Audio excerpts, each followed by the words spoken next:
नमस्कार दोस्तों, आपका भानु स्वास्थ्य केंद्र में बहुत बहुत स्वागत। दोस्तों, जैसा कि आप सभी लोग जानते हैं कि हर जगह आजकल जैसे कोरोना का कहर बरपा हुआ है, लेकिन हमारे भारतवर्ष में एक और जो कहर है वो है टिड्डियों का। तो दोस्तों, जब आफत आती है तो चारों तरफ से आती है, लेकिन इन टिड्डियों को मारने और भगाने के लिए मैं आपको इस वीडियो के माध्यम से कुछ एक उपाय बताने जा रहा हूँ। बिल्कुल जो एक प्रैक्टिकल के आधार पर मैं बता रहा हूँ। तो दोस्तों, इस चीज़ को आप इतना शेयर करें ताकि जितना भी हमारे पेड़ पौधे हैं जिनसे हमें ऑक्सीजन मिलेगी, गर्मियों का मौसम है और ये टिड्डियाँ जो है वो पेड़ों को, पत्तों को, फसलों को बहुत ज़्यादा नुकसान पहुंचा रही है।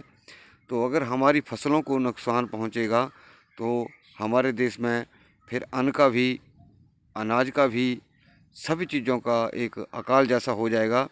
तो दोस्तों, ये जगत भलाई के लिए, अपने भारतवर्ष के लिए आप इस वीडियो को ज़्यादा से ज़्यादा लाइक करें, शेयर करें, उस चैनल को भी ज़रूर सब्सक्राइब करें। तो दोस्तों, सबसे पहले जो मैं आपको उपाय बताने जा रहा हूँ कि टिड्डियों के लिए आप क्या करें।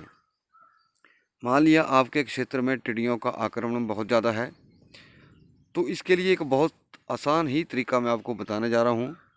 आप जहाँ लकड़ी की चराई होती है, जिसको आरा कहते हैं, तो जहाँ लकड़ी का बूरा होता है, बुरादा जिसको बोलते हैं हम, लकड़ी का बुरादा लाइए और उसमें 1 किलो अजवाइन भिगोई हुई और थोड़े से, अगर गाय के उपले मिल जाएं तो और बहुत अच्छा है।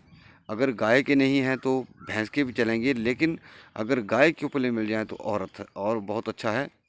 तो आप इसको क्या करें कि 1 किलो अजवाइन को और कम से कम एक जो आपका क्विंटल की बोरी होती है उसमें बूरा भर करके, उतना बूरा होना चाहिए आपका, और 1 किलो अजवाइन उसमें मिक्स कर दीजिए और जो उपले हैं वो भी आप मिक्स कर दीजिए और उसको एक किनारे से आप जला दीजिए। दोस्तों, जो बूरा होता है वो जब थोड़ी सी चिंगारी पकड़ लेता है तो फिर बुझता नहीं है। इसका प्रैक्टिकल उदाहरण यह है दोस्तों कि जैसे हम पहले छोटी अवस्था में हम मधुमक्खियों का शहद निकालते थे, तो कुछ लोग जो थे वो क्या करते थे, हमने देखा है लोगों को कि अजवाइन का धुआं देते थे।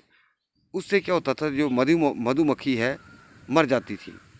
कुछ लोग क्या करते थे, क्या करने, अपने मुंह के अंदर अजवाइन को डाल करके और उसका जो फूंक है वो मधुमक्खियों के छत्ते के ऊपर मारते थे और उससे वो नीचे गिर जाती थी।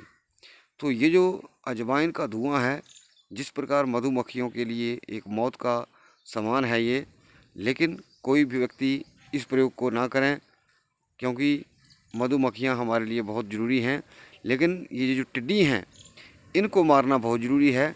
अतः आप इस प्रयोग को करें और इसका धुआं जो है पोल्यूशन नहीं फैलाएगा, क्योंकि अगर आप उसके अंदर गाय का गोबर डाल देते हैं तो वो ऑक्सीजन को भी साफ़ करेगा और वातावरण को शुद्ध करेगा। इससे किसी व्यक्ति को नुकसान नहीं है।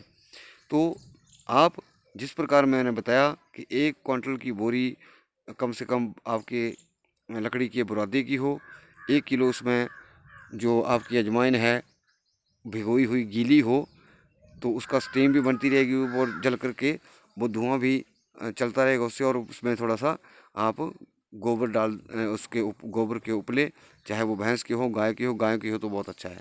तो इसको आप जला दीजिए। दूसरा इसका उपाय, इस राख से आप एक और काम कर सकते हैं। जब ये राख आपकी, जब ये जल जाएगा सारा, और इसका जो टाइम है कम से कम ये 2 दिन तक जला रहेगा, ये आग बुझती नहीं है, यानी कि ये धुआं छोड़ता रहेगा।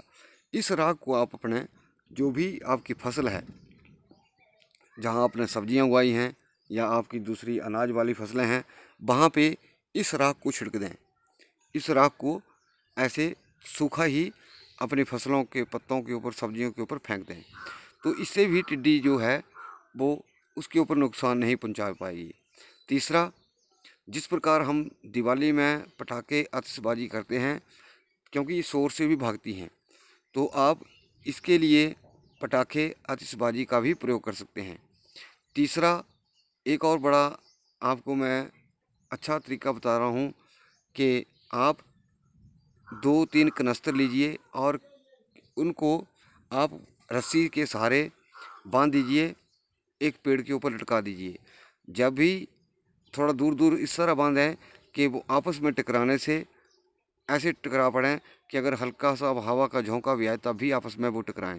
तो टकराने की आवाज़ से भी आपकी टिड्डियों के लिए ये नुकसानदायक होगा, यानी कि टिड्डियों को भगाने का काम करेगी।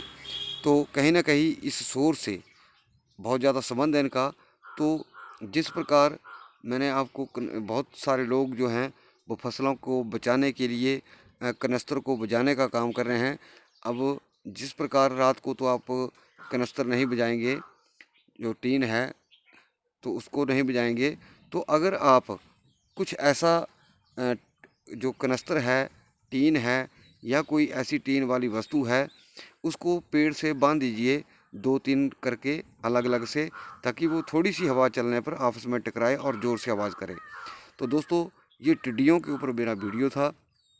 और दोस्तों, ये मैंने अभी जैसे पता लगा है कि टिड्डियाँ बहुत आक्रमण कर रही हैं, इसीलिए मैंने ये वीडियो डाला।